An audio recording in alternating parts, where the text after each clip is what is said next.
영적으로 깨어있는 사람일수록 하나님의 작은 신호에도 민감하게 반응합니다. 그러나 영적으로 병들었거나 죽어있는 사람은 하나님의 구체적이고 분명한 사랑의 고백에도 둔감하지요. 하나님은 엘리야 선지자를 통하여 아하시아가 에그론으로 보낸 사람들을 막고 돌려보냈습니다. 에그론으로 가다 말고 돌아온 신하들에게 자초지종을 들은 아하시아는 그 일을 감당한 사람이 엘리야라는 것을 확인하였습니다. 그러니까 하나님이 말씀하신 바를 확인한 셈이죠. 이것은 하나님께서 아하시아에게 돌이킬 수 있는 기회를 주신 것이기도 합니다. 이에 대한 아하시아의 반응이 오늘 본문에 나와 있습니다. 50부장과 군사 50명을 체포조로 만들어 엘리야에게 보냈습니다. 자신은 하나님의 긍휼 같은 것은 필요 없다는 것이죠. 그래서 군사를 보내 자기의 계획을 방해한 엘리야를 체포하고자 하였습니다. 아하시아의 부하들의 발언은 더 과간입니다. 하나님의 사람이여, 왕의 말씀이 내려오라고 하신다 라고 했습니다. 50부장은 엘리야를 하나님의 사람으로 인정했습니다. 하지만 왕의 권위를 더 높게 책정하였죠. 그러니까 이 말은 엘리야와 하나님을 향한 조롱 섞인 신하의 비아냥거림이었습니다. 50부장은 왕의 권세를 등에 업고 하나님의 사람을 아무렇게나 취급한 것이죠. 아하시아가 하나님을 멸시하는데 아하시아의 신하가 하나님의 선지자를 멸시하는 것은 당연한 일이기도 합니다. 이에 대한 엘리야의 대답은 내가 만일 하나님의 사람이라면 불이 하늘에서 내려와 너와 너의 50명을 살 것이다 라고 말합니다. 결국 엘리야의 말대로 그 50명과 50부장은 불에 태워 죽임을 당하게 됩니다. 자신의 신하 51명이 한꺼번에 몰살을 당하였습니다. 정상적인 군주라면 이 상황에 비통해하며 한 번이라도 자신을 돌아보지 않았겠습니까?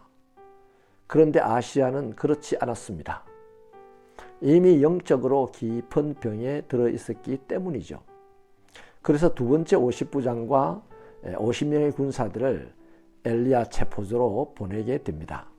결과는 같았습니다. 또다시 51명의 젊은이들은 불이 내려와 죽음을 당하게 되었습니다. 세 번째도 올라 보냈습니다. 그런데 이 세 번째 올라간 50부장은 사태를 올바로 파악을 하였습니다.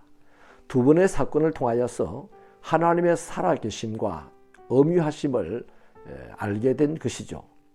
그래서 긍휼을 구합니다. 엘리야는 하나님의 말씀대로 내려가서 말씀을 전합니다. 네가 그 올라간 침상에서 내려오지 못하고 죽을 것이다 라고 했습니다. 이게 아하시아 인생의 전부였습니다. 아하시아는 그 말씀대로 곧장 죽게 되었습니다. 아하시아의 인생을 기록할 내용이 무엇입니까? 끝까지 돌이키지 않고 하나님을 대적하다가 다락난간에서 떨어져 병으로 죽었다입니다. 3번, 4번씩이나 돌이킬 기회를 주셨습니다. 그러나 아하시아는 돌이키지 않고 오히려 하나님을 대적하였죠. 역사에는 이렇게 하나님의 오래 참으심과 사랑하심에 대하여 삿대질을 하는 사람, 미련한 사람들이 많이 있습니다. 한마디로 하나님을 가볍게 여기기 때문이죠. 하나님은 살아계십니다. 하나님은 결단코 가볍게 여김을 받거나 아무렇게 취급되어도 좋은 분이 아닙니다. 그러므로 사람은 말씀의 도전을 중요하게 받아들여야 됩니다. 하물며 그리스도인이라면 오죽하겠습니까? 오직 말씀을 받아들이고 순종함으로 그 그리스도인이야말로 이 절망의 세상에서 소망의 언덕이 될 것입니다. 하나님, 우리는 그리스도인입니다. 하나님의 말씀을 신중하고 겸손하게 받아 그 말씀에 순종함으로 이 절망 가운데 아우성을 치는 세상 모든 사람들에게 소망의 언덕이 되고 희망의 깃발이 되는 하나님의 자녀들이 되게 하여 주시옵소서. 하나님을 가볍게 여기거나 말씀을 아무렇게 여기지 않는 지혜로운 인생이 되게 하여 주옵소서. 예수님 이름으로 기도하옵나이다. 아멘.